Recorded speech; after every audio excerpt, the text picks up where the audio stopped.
with more or less the connivance of Judge James R. Knott, president of the Palm Beach Historical Society, and perhaps more at my own suggestion, I'm attempting to make a record for the Historical Society of some of the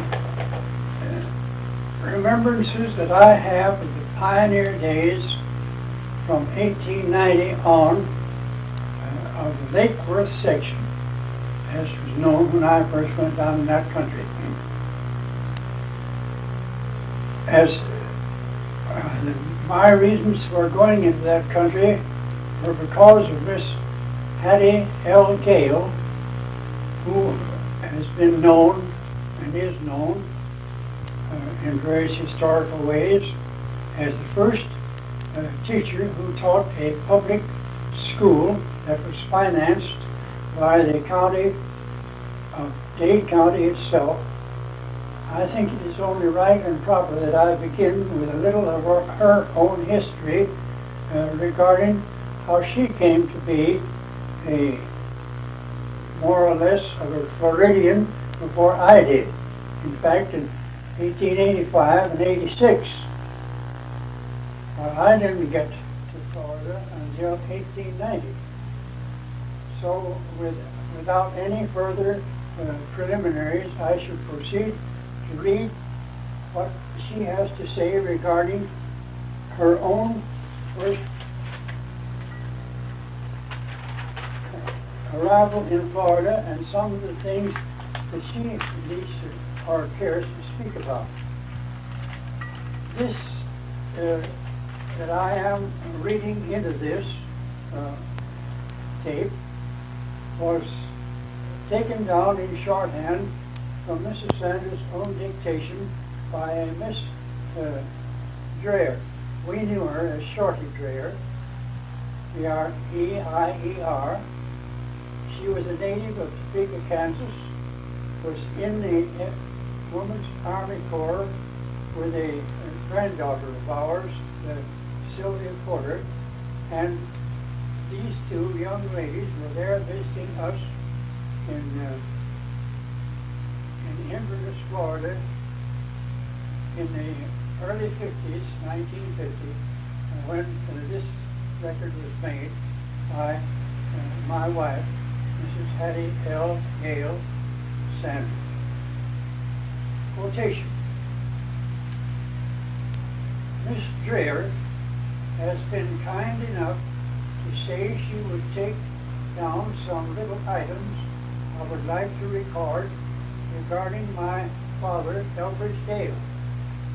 These are things of which no one living now, besides myself, has any knowledge, and while they may not amount to a great deal, I feel that my children and grandchildren might wonder sometimes what was the answer to certain questions with regard to their great-grandfather, just as I have wondered so often about my father and his father and grandfather.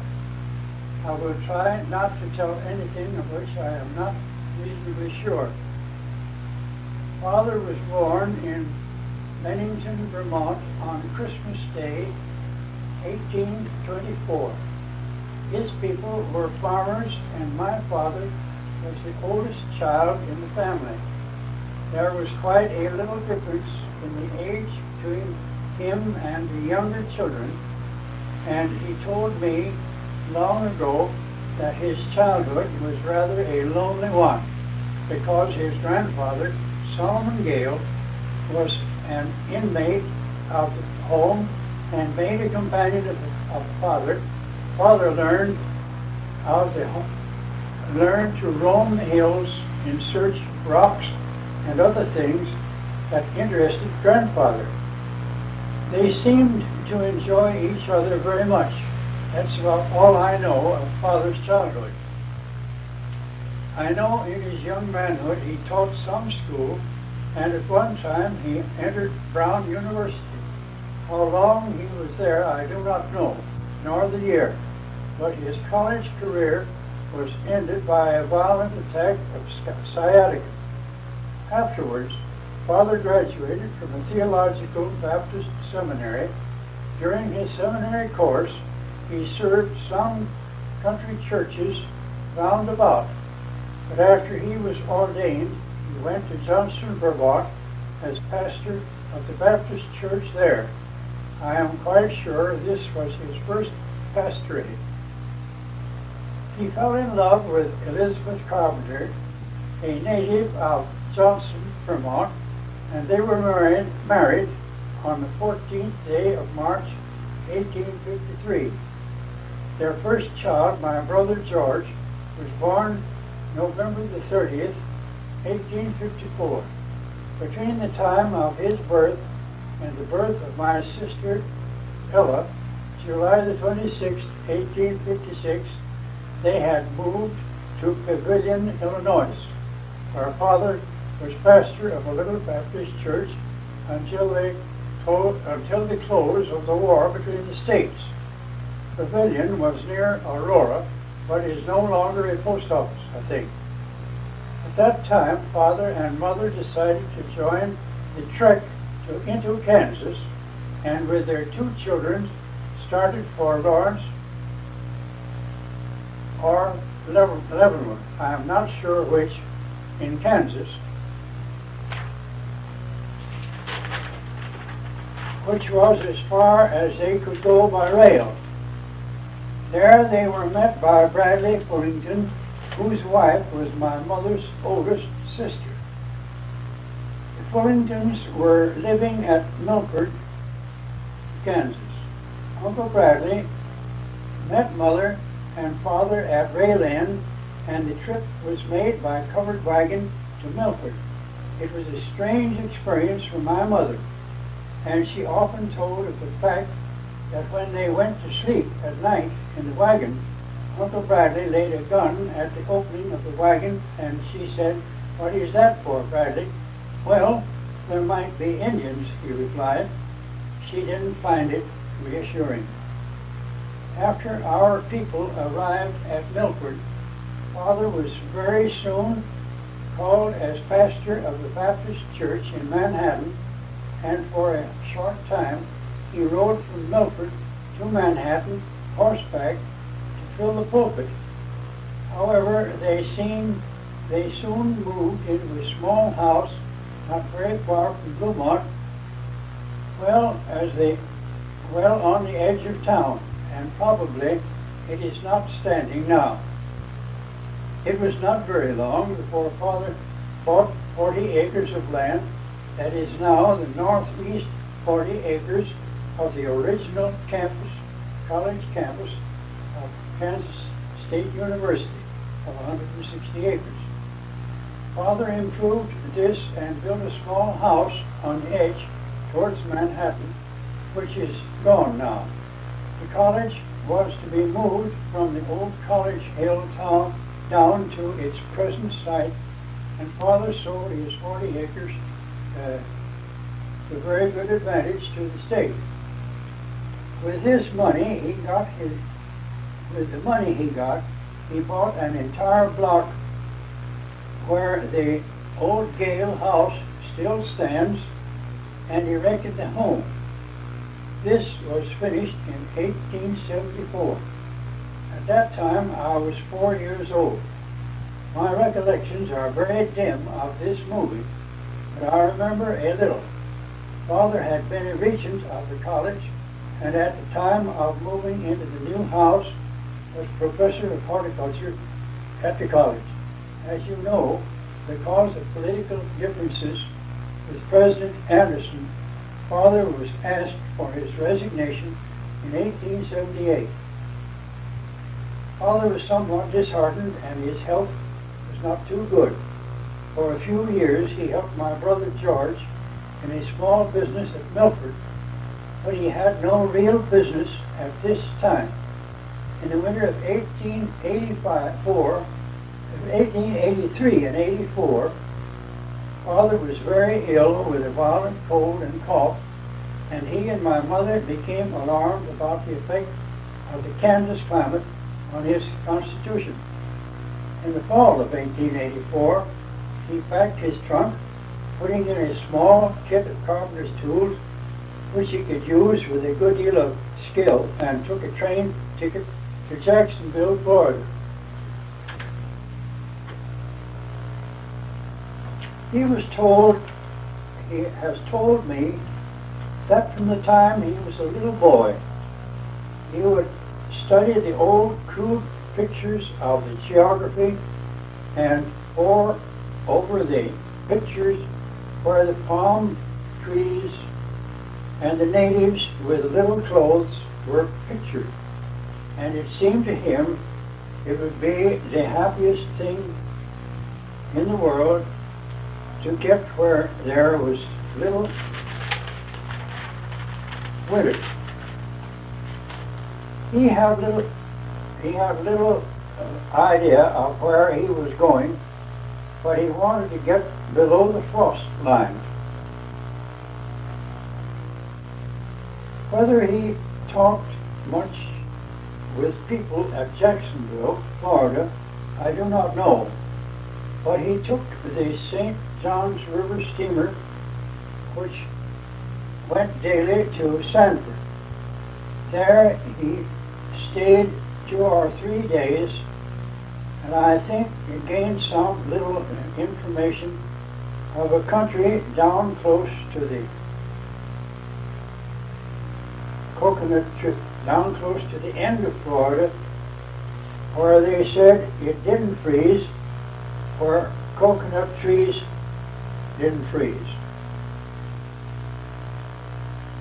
The only way to get there was to take a small upriver steamer which went to 2 or 3 times a week to a point just west of Rock Ledge on Indian River. Rock Ledge is on Indian River and only some 4 or 5 miles from the head of navigation of the St. Johns River. There was a dock standing in the water and a hack there, and Father was taken by a hack over to Rock Ledge. There he began to learn of a lake called Lake Worth. He went by boat to Jupiter, which was the southern end of Indian River. There they went out from Jupiter Inlet down the coast to Lake Worth Inlet, a matter of just a few miles, and at last he was where he saw great coconut trees, which was a pretty sure sign he had gone well below the frost line. It seemed to him he had found a heaven on earth. His letters were glowing accounts of all that he saw and felt. He almost immediately got a job with Captain Dimmick, who kept a small hotel there. Captain Dimmick paid the magnificent salary of $2.50 a day, but that at least made Father self-supporting, and he did some carpenter work. On Christmas Day, 1884, he was out on the beach and he saw a queen conch shell rolling up. It interested him. He pulled off his shoes, waded in and got it. It was a poor specimen, but we kept it for many years, and my sister Ella painted a little ocean scene on it and the date 1884. So I am absolutely sure that was Father's first Christmas in Florida. It was his 80th birthday. Father felt that it was his 60th birthday. Father felt that he could take a homestead on the west side of the lake, and he immediately had the papers made out. Of course, this entailed building a little shelter where he could sleep, because he must establish residence on the homestead. There were no buildings on the west side of the lake, almost none from Juneau to Hypoluxo. Father's claim was not on the lakefront, in fact, of what was called the county road, a short distance to the west. He began preparations to put up a palmetto shack there, and at just about this time, he got a letter from my brother George saying that they had broken up in Kansas and would be en route for Florida by the time the letter reached my father. My father was appalled. He knew George had no idea of conditions. He knew George had no capital of any amount whatever, and that the trip down would cost much more than he had any idea it would. There wasn't a shack of any kind to be rented on the lake. There were no jobs to speak of. Certainly George couldn't go to a hotel, although there was one, and Father felt that he must have something where they could live for a few weeks at least. He went to work to put up the cabin. He hadn't a stick of lumber, but he cut the spruce pine trees, made a frame of them, covered the frame with palmetto, saw palmetto, and roofed it with the same. He made 2 little windows and covered them with cheesecloth, a door frame and a door covered with cheesecloth. There was no floor, of course, but he knew they couldn't stand mosquitoes, so he bought an abundance of cheesecloth and sewed it together overhand and lined the inside of the cabin, top and sides, and tucked it down well at the bottom, so mosquitoes couldn't get in. The cabin's dimensions were 10 by 10 feet, 10 by 12 feet. By that time, it was time for George to arrive. George was terribly seasick. They all were seasick, coming from Jupiter.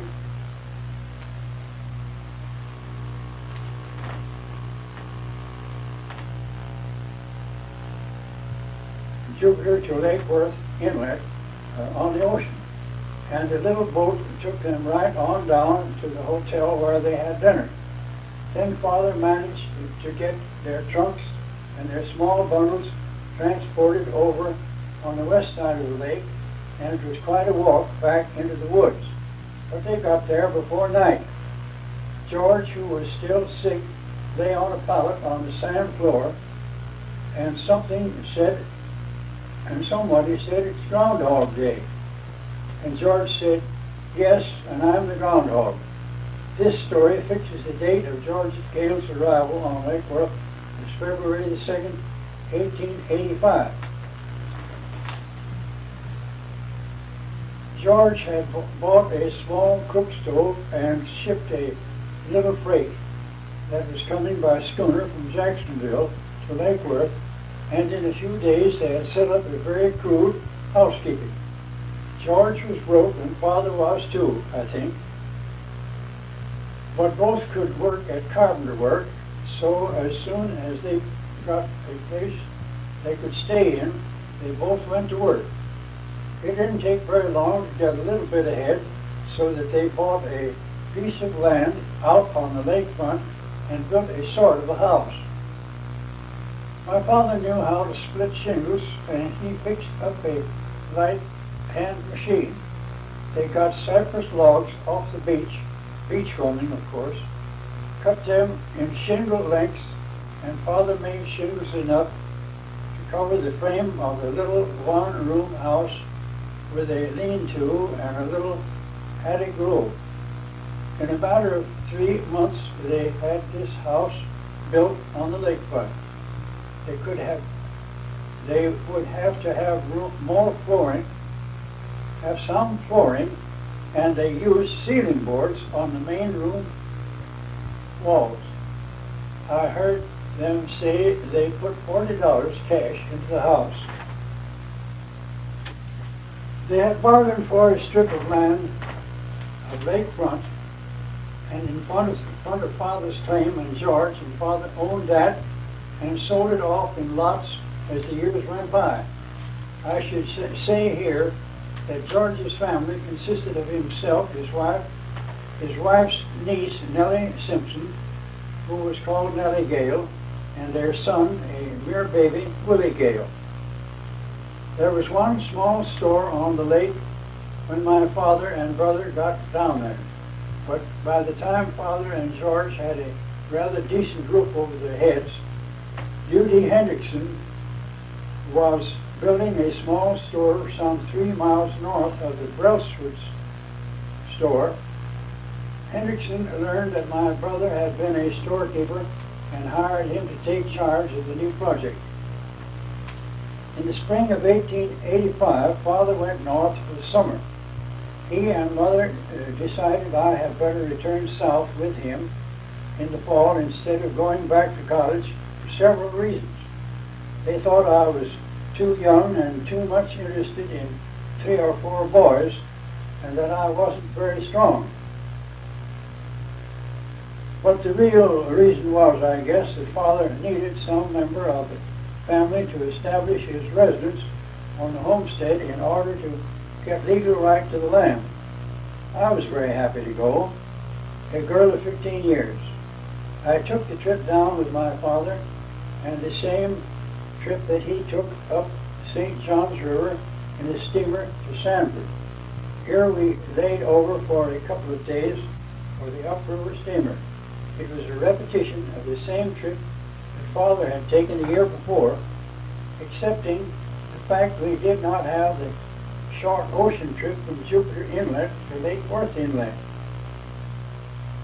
For by this time there had been great progress, and Captain Dimmick ran a stage from Jupiter to a point on the west side of Lake Worth, just opposite his hotel.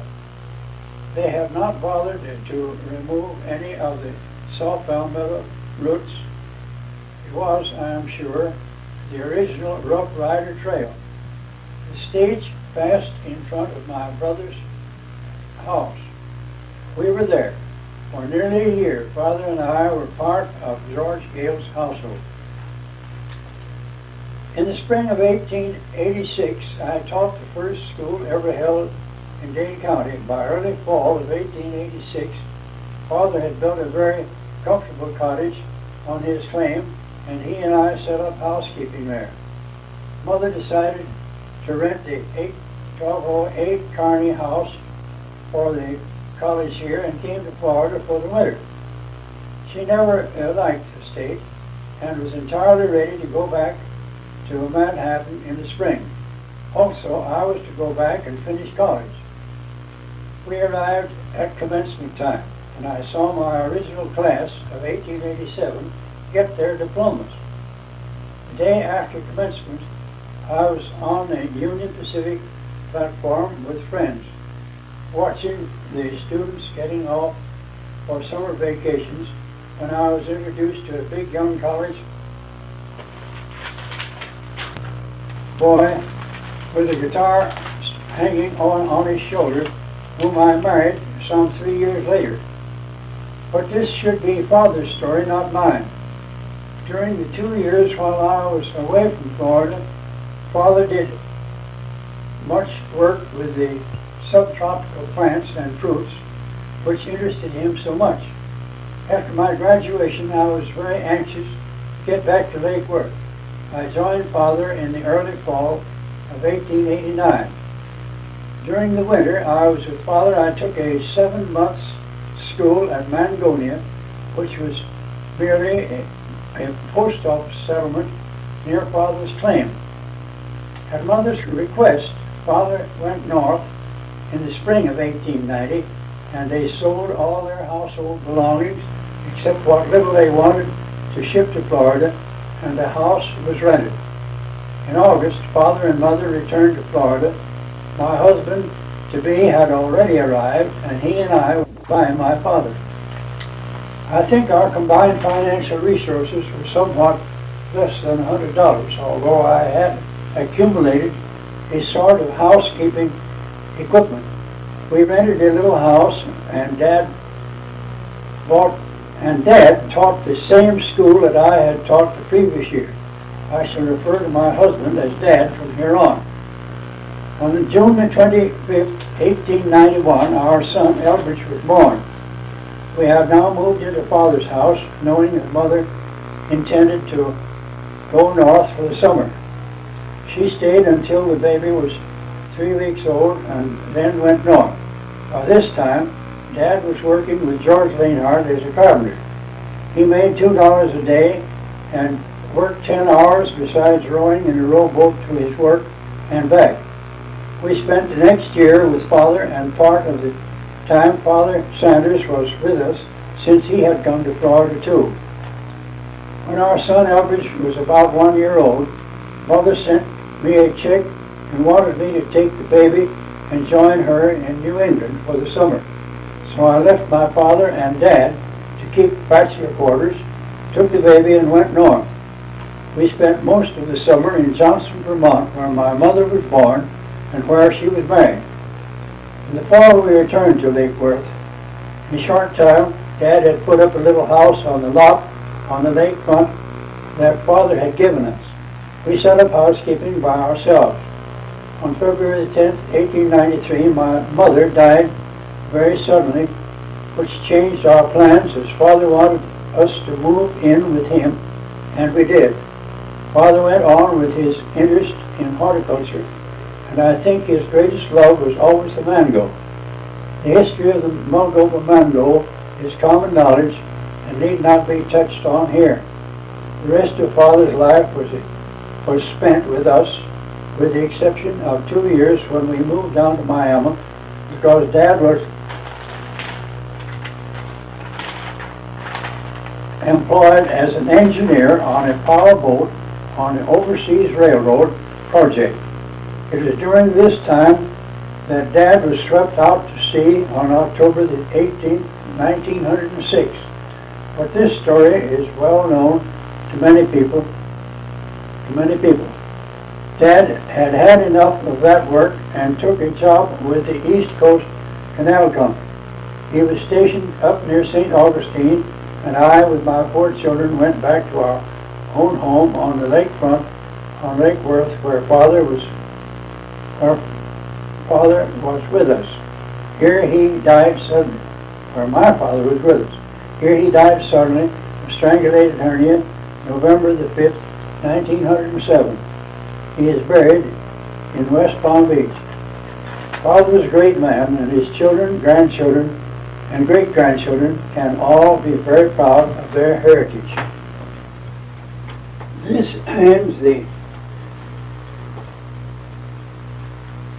record that Mrs. Sanders had dictated to Miss Flora Dreher, and I will go on from there to explain a little about my own arrival in Florida. But I felt that this belonged in there first, because it goes back so much further than when I first arrived in Florida. Mrs. Sanders had mentioned the fact that when she first met me was when she returned to Manhattan with her mother in the spring of 1886. And I was just then ending my,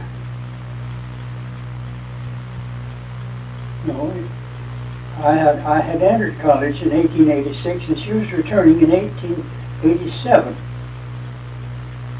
And she had 2 more years of college to finish, 88 and 89, and graduated, as she says, in 1889. That June, when she arrived in Manhattan, was the end of my first year in college from 1886 into 1887. And as it was at commencement time, as she relates, I had checked my trunk with my belongings back to my home in Clay County, but my guitar wouldn't travel very well in a trunk with other heavier material, so I always carried that with me, both on the trains coming and going. And I was an addict of playing guitar. She failed to mention the fact that the young woman with whom she was visiting on the Union Pacific platform at that time was a Miss Abby Marlatt. who finished in class a year later. This Abby Marlatt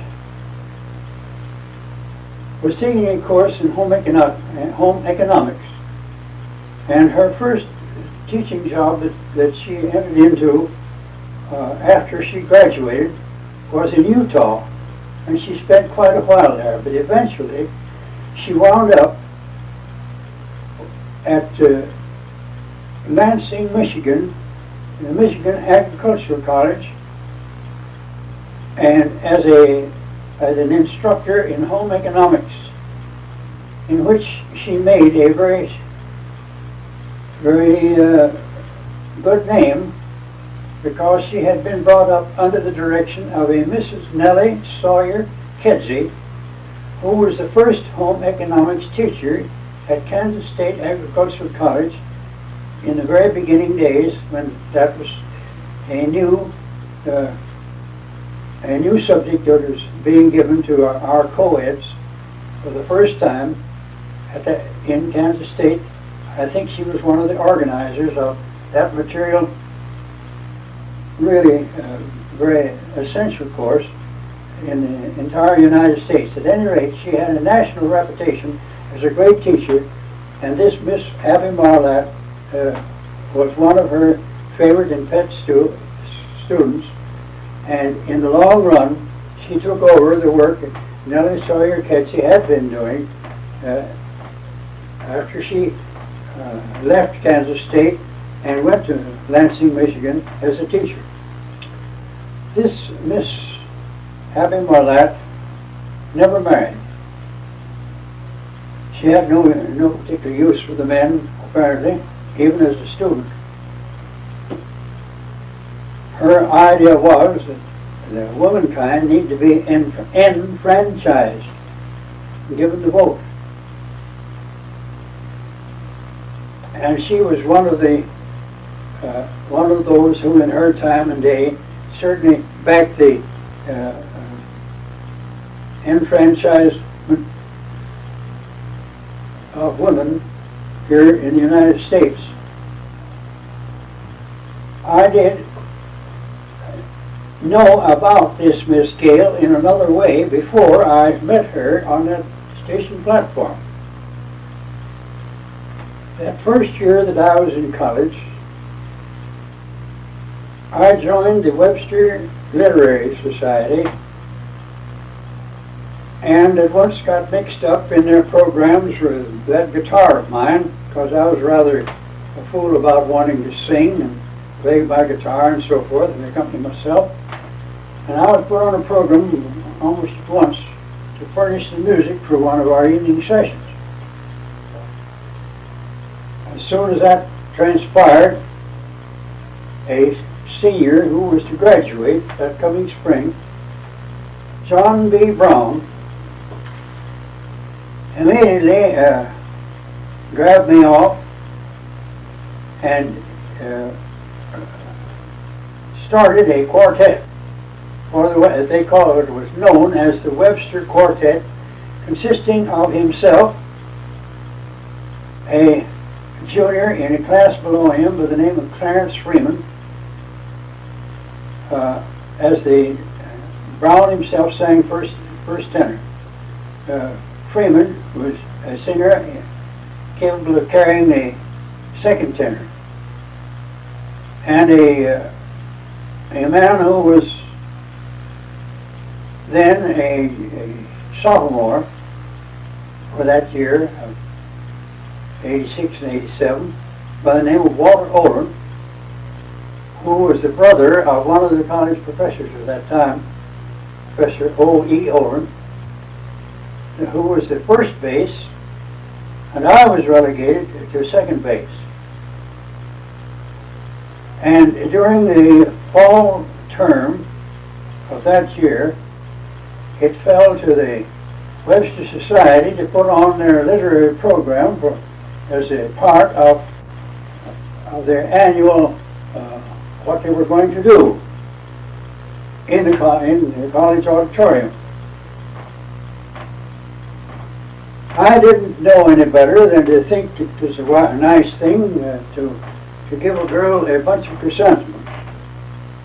And that particular year, I happened to give this same Miss Abby Marlatt a fine bunch of chrysanthemums and what is called an invitation ticket to the Webster Society's program that was to be pulled off that year. That was as near as I came to making up to any girl that year that I was in college. And Miss Abby Marlatt did me the honor to have her brother. I didn't ask her to come to and go and get her and bring her to the exhibition, but her brother had a fast-stepping horse and a red-top buggy, and he brought his sister to that doings, more or less, as my invited guest. I don't know just how much Miss Abby Marlatt ever told Hattie Gale about that particular bunch of chrysanthemums and the invitation, but I presume that they both knew it between them pretty well and probably giggled a lot over that big lumpy country cheek. I think it was kind of having a lot of fun with. Be that as it may, the next year, when I come back to college, I had omitted the fall term because during that year the Rock Island Railway was building a branch line from Kansas City on west to Fairbury up through the Republican River Valley to Fairbury, Nebraska. And as it went within a few miles of my father's home, I was able to get a job as axeman with the surveying crew who located the stakes, set the grading stakes, and finally the stakes, the center stakes were on which the track itself was to be laid on the curves and so forth. For that Rock Island Road during what would be the fall term. We were running on terms at the college instead of semesters at that time, 3 terms in a year. And so I did not come back to college until January. Meanwhile, I had been writing to Walter Oland at that first base in our Webster Quartet about the fact that I would prefer to board a little closer into the college than I had the year before, which was a mile away out in the country. And there was no buses running or anything of that kind, and you took your own 2 feet and walked, come whatever the weather might be, rain or shine, mud or snow. And I thought I wanted to be near the college, so at least on some sidewalks, or stone flagging at any rate, so that the mud wouldn't be too bad. Because in those days we didn't have the concrete pavement that we have today in the little town of Manhattan, Kansas. And he negotiated a room for me.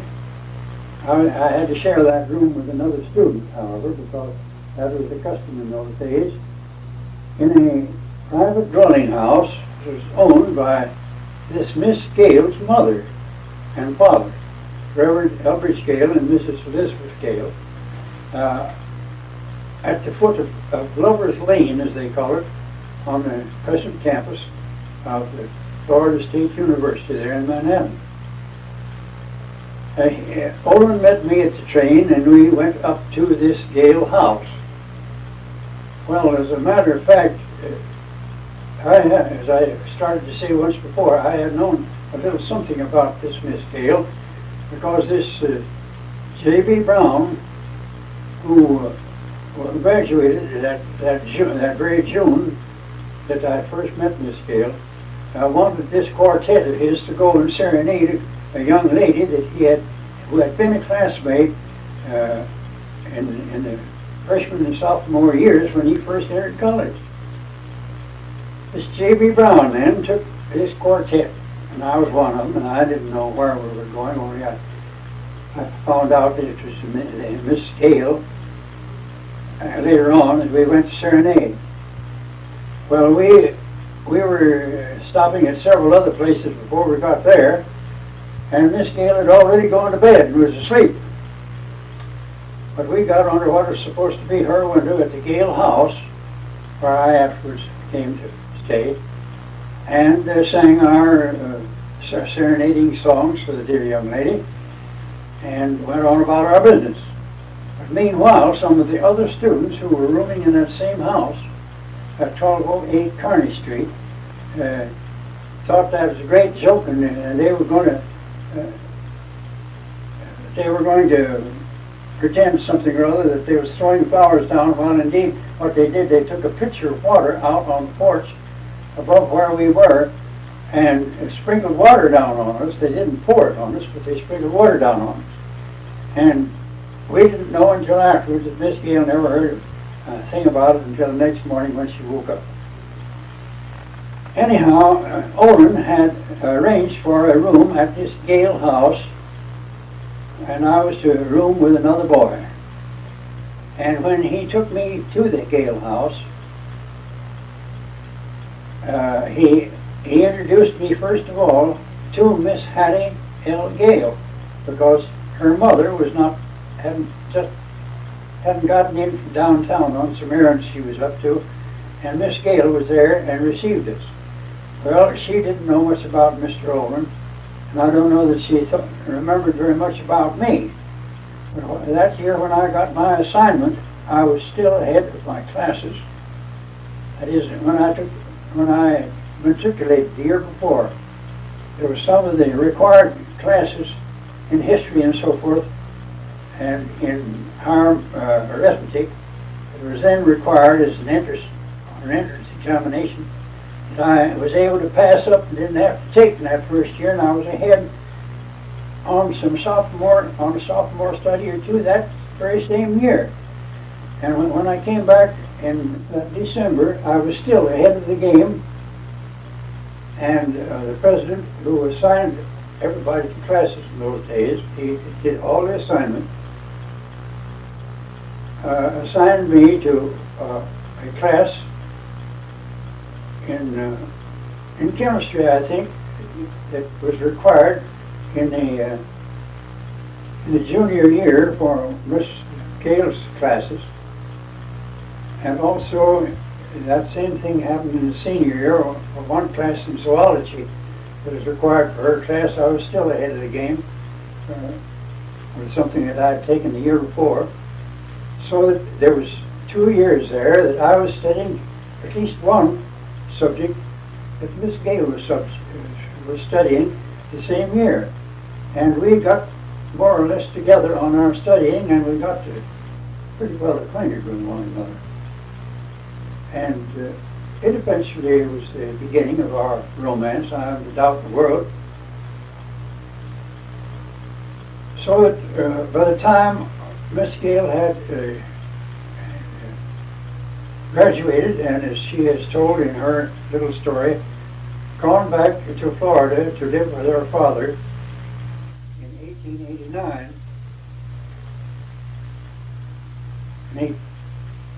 that 1889 fall semester and spring of 1890, I finished up, and I had been, of course, corresponding with the young lady all the time after she left college. And as there was nothing for me to do at home on the old farm, I think the farm was rented out to somebody at that time, and there was none of these big companies chasing their heads off to get a college graduate at that time as a new beginner in their businesses. It came to Kansas State to pick up such monstrosities as I thought I was at that time, and knowing everything, to take them into their companies. I was at loose ends as to what to do. And Miss Hattie, as she was known then in Florida, had been writing me about the possibility of taking up a homestead same as her father did, and going into pineapple business on the west side of Lake Worth. Well, I was willing to take a chance. So I borrowed $100 and started for Florida in August of 1890. And it took me on Sunday about 11 o'clock, on 10 or 11 o'clock, on the 10th day of August, I got aboard the Rock Island train into Kansas City, and various sundry stops and waits here and there, and slow trains and so forth. It was Saturday night of that week before I arrived on Lake Worth and crossed over from the post office of Lake Worth on the east side of the lake at Hendrickson's store to where George Gale was living, and where my future wife, his sister, Hattie Gale, was living with them, because her father and mother had both gone north and east that summer on a visit, and we would have to wait until they arrived on Lake Worth before we were married. This all happened according to schedule, and as I say, it was 6 o'clock on Saturday evening, starting from the Sunday on the 10th, Saturday evening of the 16th of August, that I arrived and saw Miss Gale again. It was 2 weeks later, a little over, when we were married and began our home in a house that had originally belonged to Fred and Bertie Dewey, who was then the county assessor of Old Dade County. Dade County, at that time, there were just 5 counties on the east coast of Florida that bordered on the ocean. They have been divided up considerably since. I do not remember the names of what they were at the beginning, but Dade County was the last one on the east side, and it met up with Monroe County, which took in the last southern end of Florida on the west side, over on the Gulf of Mexico side of Florida. And this county reached from a little village and post office called Waveland above the St. Lucie Inlet on Indian River until it met with that other county almost at the point of Cape Sable, the south end of the state of Florida. This county of Dade has since been divided into Palm Beach County, Broward County, and Dade County, and Martin County. So what was once almost a state an area as large as the state of Massachusetts has been cut up into still rather large counties. My first reactions after getting to Lake Worth were getting things straightened out so we had a place to live, and possibly some work that I could get to do. This was not too easy a job, because at that time of year there was very little of anything going on excepting the clearing of ground, more or less where the weeds have been growing up, getting ready to plant the tomato crop that would ripen during the wintertime, and on which the people there on the Lake Worth, in the Lake Worth section, were then beginning to depend very largely for a cash crop. Also, the pineapple crop ripened during the summertime and was shipped the best they could by the way of sailboats to the north end of Lake Worth, from then across by a little narrow gauge railroad to Jupiter, and from Jupiter on steamers to Titusville, and from Titusville by rail to places like Philadelphia and New York, possibly Cincinnati, for redistribution to people who wanted the fruit itself, and in the wintertime the tomatoes for fresh vegetables.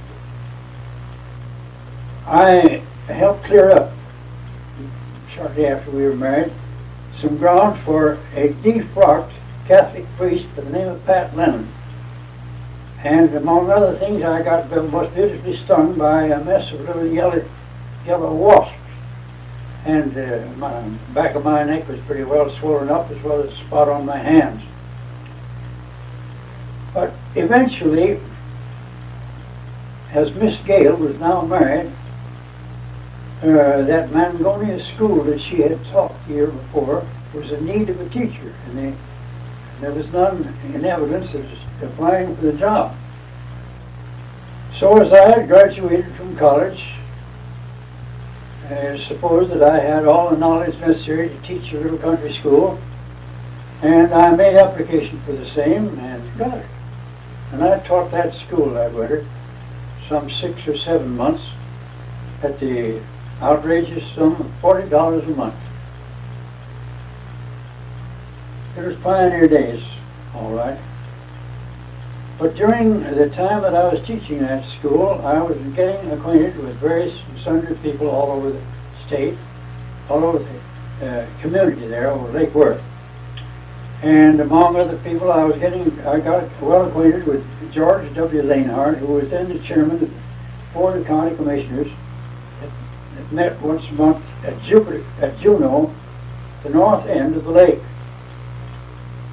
When Dane County was actually organized as a county, the old courthouse was at Fort Dallas on the Miami River. And of course that was right against Biscayne Bay, and only a few miles to Lemon City on the one hand, and Brickell Point across the Miami River on the other. But there had been a new election as to where the county seat should be situated, and there had been enough of a group of people who had located around and about Lake Worth that they were able to carry the day, and the new courthouse had just been built up at Juneau, and the new county commissioners had been elected and were acting and going on when that schoolhouse had been built, that Miss Sanders taught the first one in the county. By the time I got there, things were pretty well organized, and so I made my application to the Board of Education and was accepted as a teacher for the ensuing term. This man, George Lanehart, was a master builder, and he had been one of the men who had been brought from the north when the McCormick family had first moved into that country and needed a master builder to build their fine house over on the east side of the lake near the Brelsford's Point, or what when I got to the lake was then called Palm Beach Post Office, in a little store that was kept out on the point where Flagler built his Whitehall, which is today the museum, the historical museum of the Palm Beach County Historical Society. Has been donated by Flagler's daughter for that purpose. At that time, the two brothers, John and Ed Brelsford, run and operated that store. There are so many things along in there at that time that need to be mentioned that I need to take a little thought for them. So I'll just take a rest for a little while and see how this has come up at the present time. I have referred to George Leanhart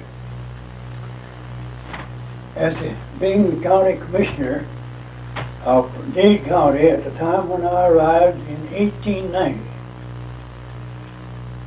Also that he was the builder of the McCormick building, and not only that, but he was one of the leading citizens of the community on the lake, in the Lake Worth section at the time, and was very prominent in all of the things that were going ahead for the improvement of the place and the building up of the Lake Worth section as a very desirable place in which to spend the winter months.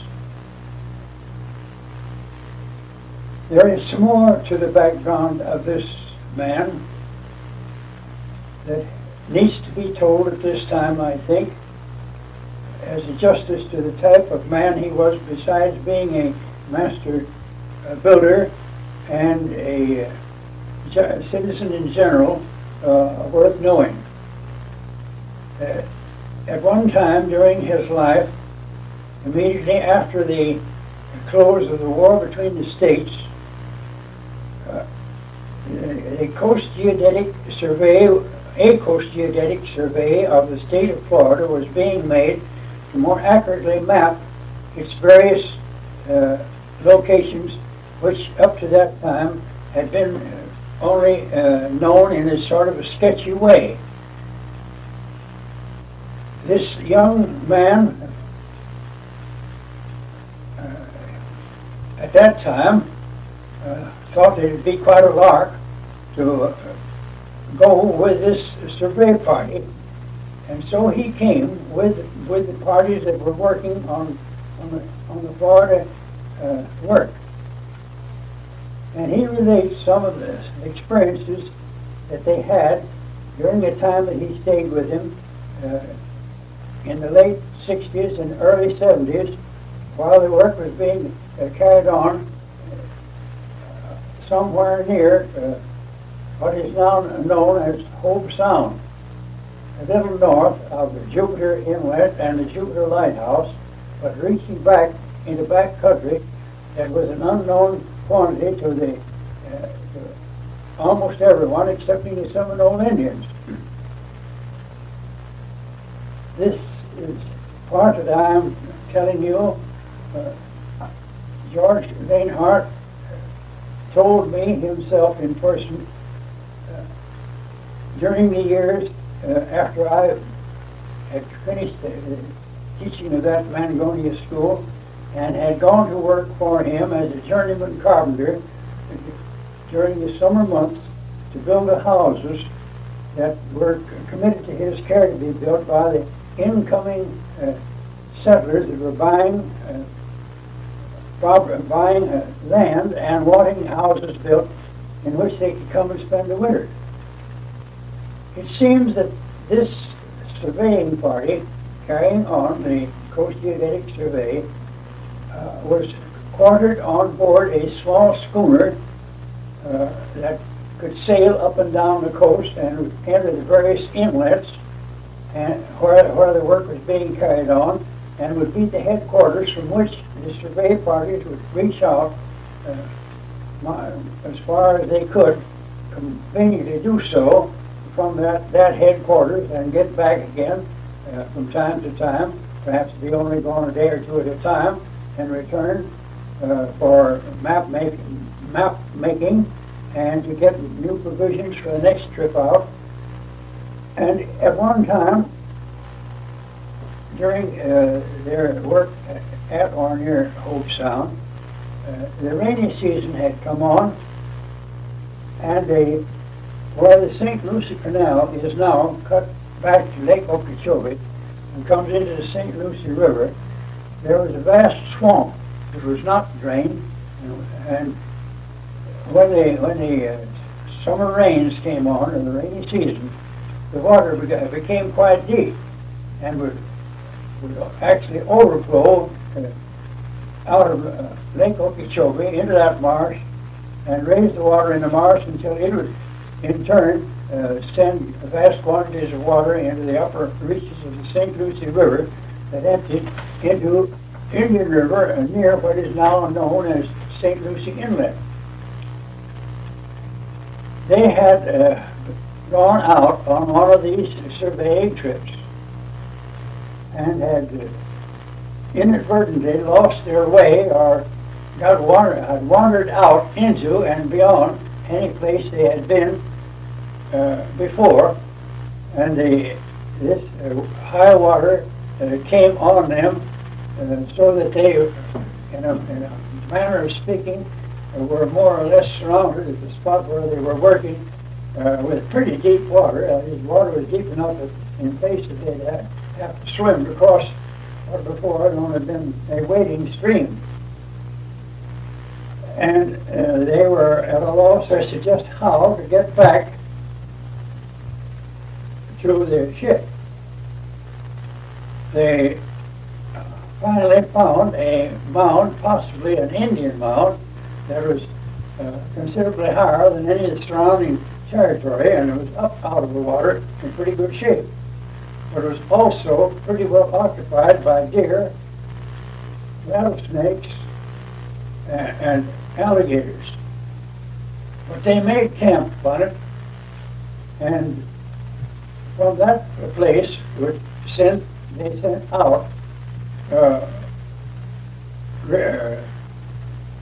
scouting parties, if you might call it that, to see if they could find reasonably higher ground by which they could get around this water and get back to Hope Sound.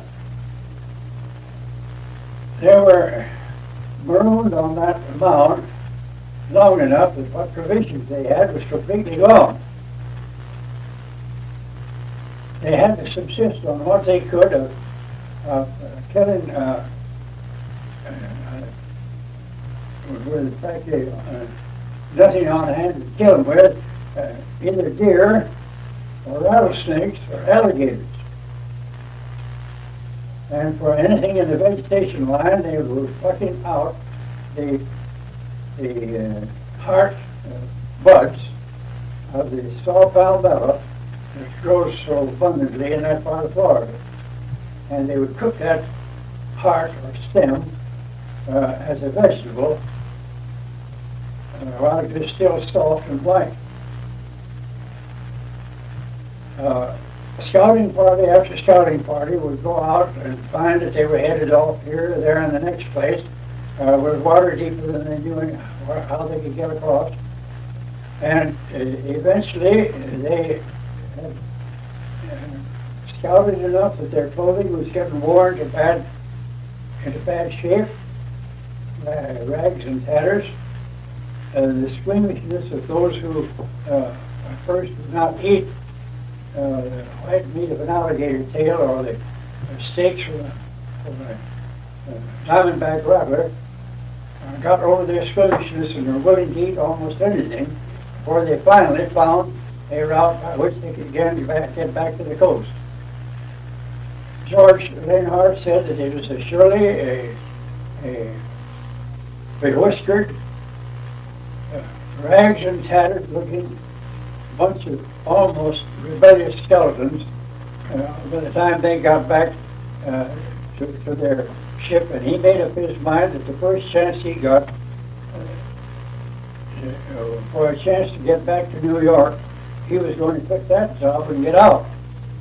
So the next supply vessel that came in where they were then working and surveying, on which he could return, he asked for his time and departed north.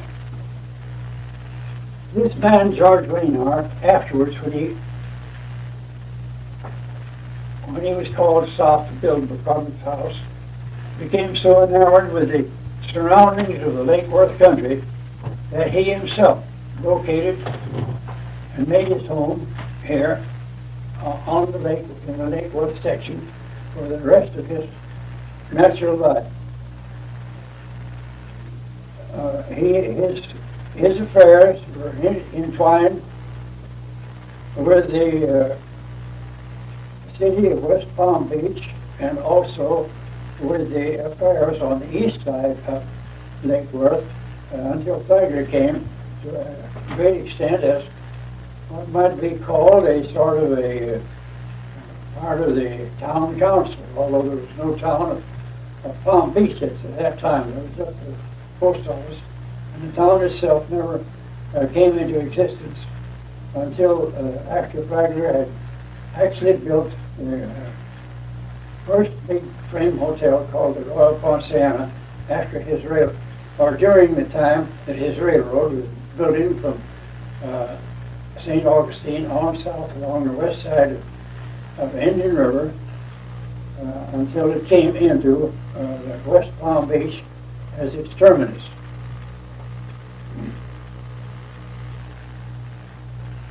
Lanehardt's name will come in from time to time, I'm sure, about this, that, and the other. I know that he was on the board of control of the first election that I ever attended after I came to Florida. And that election, by the way, was held in that little schoolhouse that Mrs. Sanders writes about as having been built with the first tax money, and the school itself paid for with the first tax money of any school in all of Dade County. That schoolhouse, by the way, is still in existence, and the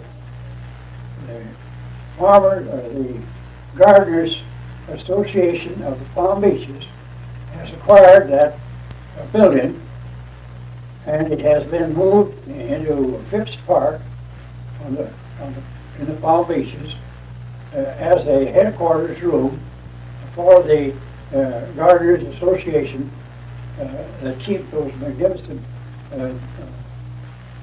grounds in shape in what is known as the Gold Coast of Palm Beach as a city. More can be said about that schoolhouse and its location and movement later on. At this time, I want to say I will read into